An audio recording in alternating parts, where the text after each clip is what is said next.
नमस्कार, मी शुभम शिंदे. स्वागत आहे तुमचं स्वामी ओम केमिस्ट्री क्लासेस या माझ्या यूट्यूब चॅनलवरती. तर आज एक सुंदर अशी गोष्ट तुमच्यासाठी. गोष्ट अशी की फार जुन्या काळात एक राजा होता आणि त्याच्याकडे शेकडो हत्ती होते. तर त्यातील एक हत्ती एकदम कुशल होता. युद्धामध्ये तो नेहमी विजयश्री खेचून आणायचा. अनेक वर्ष लोटत गेली, अनेक वर्ष लोटली. त्या हत्तीने त्याला अनेक विजय मिळवून दिले.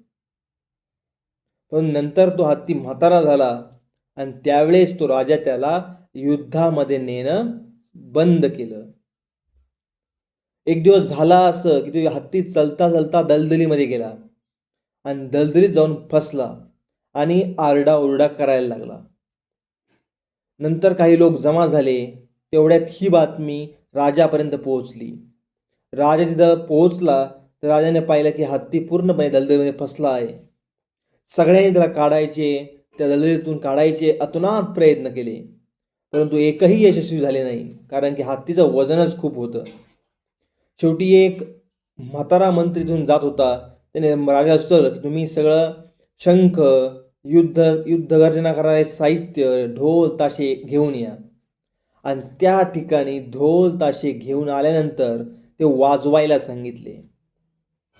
ते वाजल्यानंतर हत्तीत एक स्फुरण आलं, एक उत्साह निर्माण झाला. त्या उत्साहाच्या जोशामध्ये हत्ती हळूहळू बाहेर येऊ लागला. जो हत्ती कधी काळी म्हातारा झाला होता, त्याच्यात काही शरीरात प्राण उरले नव्हते, तो हत्तीही बाहेर येण्यासाठी धडपडत होता. हे पाहून राजाला आश्चर्य वाटलं. काही वेळातच तो हत्ती बाहेर आला.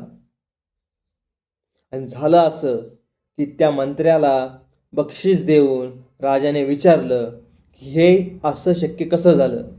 तेव्हा त्या मंत्र्याने सांगितलं की तुमचा ॲक्टिव्हपणा, तुमचा उत्साह हा तुम्ही कायम जर तुमच्या आयुष्यात ठेवला तर तुम्ही कधीच म्हातारे होणार नाहीत.